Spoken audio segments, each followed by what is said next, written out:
Welcome back ناظرین. ہم یہ معلوم کرنے کی کوشش کریں کہ آخر ریکو ڈک پروجیکٹ کے ساتھ مسئلہ کیا. اور بریک پہ جانے سے پہلے ایک سوال اٹھا کہ ڈمپر کون لائے گا. اس کے ساتھ سوال یہ کہ اتنی بڑی کانیں کھودے گا کون؟ جی ارشد صاحب، یہ انتہائی ایک ریلیونٹ ایک سوال ہے. ابھی تک جو پروگریس ہوئی ہے وہ یہ ہوئی ہے کہ 17 سال کے عرصے میں ایک $450 ملین اسپینڈ کرنے کے بعد اور 17 سال کی محنت کے بعد ایک 100 کلومیٹر کا جو علاقہ ہے چاغی ڈسٹرکٹ میں، وہاں پہ یہ ریزروز جو ہیں پروو ہو گئے ہیں کہ یہ ایک مائنیبل ریزروز ہیں، یہ ایک کمرشلی فیزیبل ایک وینچر ہو سکتا ہے. اب یہ جو ایکسپلوریشن ایریا ہے، یا سوری جو مائننگ کا ایریا ہے، یہ پوری چاغی ڈسٹرکٹ کا 0.1% ہے. جو پوری چاغی ڈسٹرکٹ کا 0.1% ہے جو کہ مائننگ ایریا ہے. اور اس میں جو آپ کی جہاں پہ وہ مائننگ پٹ ہوئے گی وہ 0.02% ہے پوری کی پوری چاغی ڈسٹرکٹ میں. ہمارا جو ایک ایشو ہے وہ یہ ہے کہ جی 17 سال کی ڈمپر محنت بھی کے آپ بعد لائیں گے، کھڈے بھی آپ کھودیں گے. ڈاکٹر صاحب نہیں، بس اسے اگر صرف 0.1 اور 0.02% ہے تو اتنے بڑے علاقے میں یہ اتنی ساری کمپنیز کو کیوں لائسنس دیے ہوئے ہیں؟ نہیں پورے district no that is only the recording which is in question. جو سارا ملک جس کے پیچھے بھاگ رہا ہے اس کی بات وہ کر رہے ہیں. There are so many sites. یہ 24 سے چاغی یہ ڈسٹرکٹ، چاغی ڈسٹرکٹ میں ہے ساری؟ یہ پورے ڈسٹرکٹ میں ہے. وہ تو 100 اسکوائر کلومیٹر ہے نا صرف ایریا. تو میری گزارش یہ ہے کہ بھائی جتنے لوگ بھی کرنا چاہتے ہیں وہ کریں، کمپٹیشن میں کریں. ڈاکٹر مبارک صاحب بھی کریں، سارے کریں اور اچھا کریں. کیونکہ اگر انٹرنیشنل کانٹریکٹ، میں انٹرنیشنل کانٹریکٹ بڑے دیکھیں، بائی ٹیل یو، اگر انٹرنیشنل کانٹریکٹ کو وایولیٹ کیا گیا تو پاکستان کے موجودہ حالات میں law and order, bomb blast, corruption, you know what is being discussed, کوئی انویسٹر پاکستان میں نہیں آئے گا. اور یہ پروجیکٹ تو کبھی بنے گا ہی نہیں. میری زندگی میں تو نہیں بنے گا، اللہ کرے کسی اور کی زندگی میں بن جائے. شکور صاحب، آپ اس کیس کو بڑا کلوزلی فالو کر رہے ہیں. جتنی کمپنیز کے نام آ رہے ہیں اور جو انہوں نے بات کی کہ 0.1 اور 0.02%، یہ اسی طرح مسائل چلتے رہے. کوئی ایسا پوائنٹ آیا ہے ابھی تک عدالت کے سامنے کہ اس مسئلے کا حل نکلے اور پاکستان اس کو خود کرنا چاہے اور اس طرح کا ایویڈنس آئے کہ کیپیسٹیز ہیں ہمارے پاس، کیپیبلٹیز ہیں؟ دیکھیے، اس کی بنیاد کو دیکھنا ہوگا. کچھ ایسے کنسرنز وہاں سامنے لوگ لائے ہیں چونکہ مختلف پٹیشنر ہیں.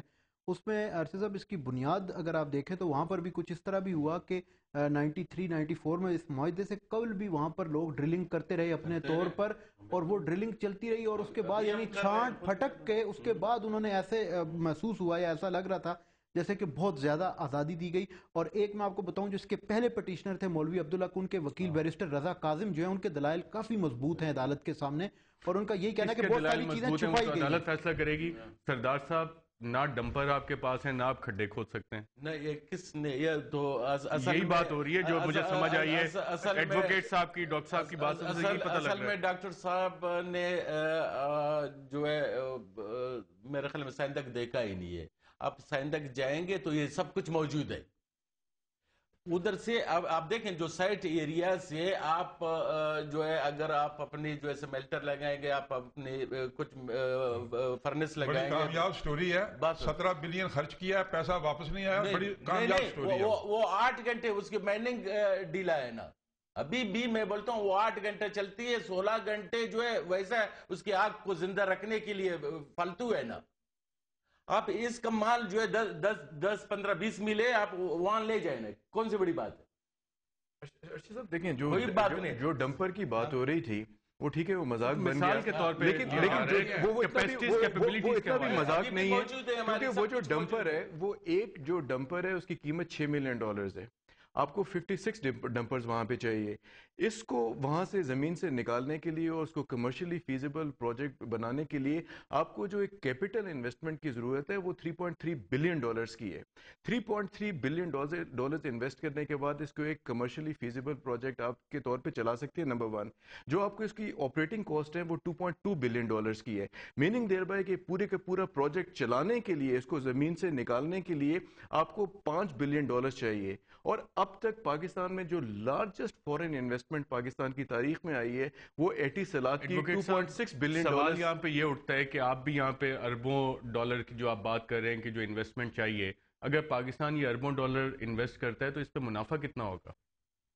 دیکھیں جی دیکھیں آپ کا جو سوال ہے it's a very pertinent question.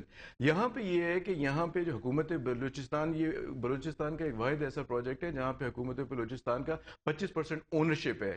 We are not talking about کہ ان کی رائلٹی کیا ہے یا ان کے جو ٹیکسز کیا ہیں، یہ صرف اور صرف ہم ان کی اونرشپ کی بات کر رہے ہیں. with the top lawyers in the mining industry in the world to be knowledgeable. Nowhere in the world mining companies give 25% share to anybody. Nowhere. This is the best deal. ایسا بھی نہیں ہے. ابھی افغانستان نے جو 26% میں ابھی کیا نا، ایڈوانس میں بھی دے دیا. ایسا نہیں ہے. 35% تک بھی گئے ہیں. دیکھیں افغانستان کی وہ جو بڑی مثال دی جاتی ہے، یہ جو ہمارا جو پروجیکٹ ہے اس میں $450 ملین، وہ دیز آر جسٹ وینشڈ. پوری کی پوری اس کی جو کاسٹ ہے وہ 5 بلین سے زیادہ ہے، $5 بلین. اور جو افغانستان کی مثال دی جا رہی ہے وہ اس کے سامنے ایک بچہ ہے $50 ملین. جو ٹوٹل اس میں جو over a period of 56 years جو ہمیں ملیں گے وہ $12 بلین ملیں گے، اور جو حکومت کو ملیں گے، حکومت بلوچستان اور حکومت پاکستان کو، وہ ملا کے جو ہے وہ 14-15 بلین. ہمارا جو ایک ہے وہ کہتے ہیں جی $3 ٹریلین کا ہے. اگر $3 ٹریلین کے تو ہماری طرف سے وہ چاہے $100 ٹریلین کا ہو جائے، پروپورشنیٹلی حکومت پاکستان کا پروفٹ بڑھے گا، حکومت بلوچستان کا پروفٹ. سوال تو یہاں پہ یہ آ رہا ہے کہ پاکستان کے وسائل 75% کوئی اور کیوں لے کے جائے. اس پہ بات کریں گے ایک وقفے کے بعد.